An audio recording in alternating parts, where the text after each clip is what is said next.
మనతో మాట్లాడడం ఇష్టం లేని వారి దగ్గర మనం ప్రేమతో మాట్లాడు అని బ్రతిమిలాడినా అది వాళ్ళకు కష్టంగానే ఉంటుంది. మనమే అర్థం చేసుకొని వాళ్ళకి దూరం అయిపోవాలి. నాకు తెలిసి ఏ మగాడు కామం కోసం కన్నీళ్లు పెట్టడు, ప్రేమ కోసం మాత్రమే కన్నీళ్లు పెడతాడు.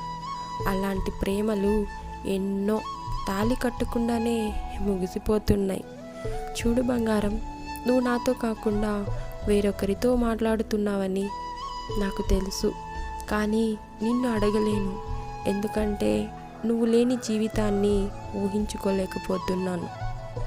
నిన్ను అడగలేక తట్టుకోలేక నాలో నేను కుమిలిపోతున్నా.